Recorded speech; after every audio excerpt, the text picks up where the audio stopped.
Welcome to digital alliance. Digital અલાયન્સમાં આપ સૌ મિત્રોનું સ્વાગત છે.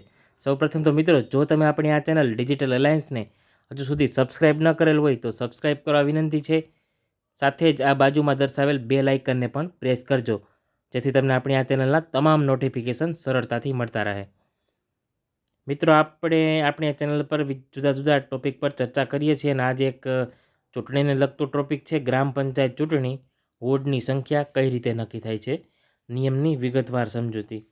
તો એ આપને ખબર જ હશે કે હવે આ સ્ત્રી અનામત આવ્યા બાદ વોર્ડની સંખ્યા છે એ બેકી સંખ્યામાં હોય છે. પહેલાં એ એકી સંખ્યામાં હતી, પરંતુ 50% અનામત આવ્યા બાદ, મહિલા અનામત આવ્યા બાદ વોર્ડની સંખ્યા છે એની સંખ્યા બેકી સંખ્યામાં છે. એ મિનિમમ વોર્ડ 8 હોય છે અને એ રીતે એ વસ્તીના આધારે એની સંખ્યા ઉમેરાતી જાય. તો એ કેટલી સંખ્યા હોય છે એ આપણે જોઈ લઈએ. તો જો ગ્રામ પંચાયતની વસ્તી 3000 સુધી હોય તો વોર્ડની સંખ્યા 8 છે. જો ગ્રામ પંચાયતની વસ્તી 3000થી વધુ પણ 6000થી વધુ ન હોય તો એ 10 વોર્ડ છે અને સભ્યની સંખ્યા પણ એ રીતે એમાં 10 હોય છે.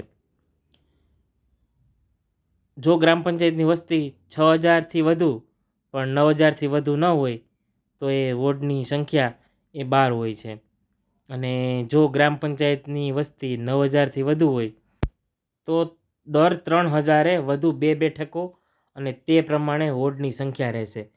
એટલે કે કોઈ ગામ છે, ધારી લે કે એની વસ્તી છે એ 12000 છે, તો 9000 12 વોર્ડ એટલે પ્લસ 3000ની વસ્તી વધારે છે તો 2 વોર્ડ છે એ ઉમેરવાના છે, એટલે કે 14 વોર્ડ હોય.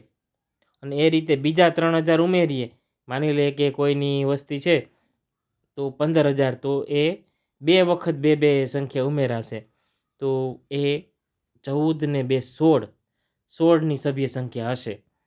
અને એ રીતે 3000થી ઓછી વધારે હોય, માની લે કે કોઈ ગામની વસ્તી છે એ 10000 છે અથવા 11000 છે, તો એ 3000 સંખ્યા વધતી નથી, વસ્તીની સંખ્યા છે 3000 કરતાં વધારે થતી નથી, તો એ 12 જ વોર્ડ રહેશે.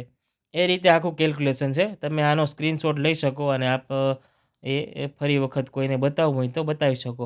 આ રીતે ગ્રામ પંચાયત ચૂંટણીને લગતા આપને કોઈ મૂંઝવતા પ્રશ્નો હોય તો તમે કોમેન્ટ પણ કરી શકો. અને આપણી આ ચેનલમાં જમીન મિલકતને લગતા અલગ અલગ ટોપિક પર ચર્ચા કરવામાં આવેલી છે.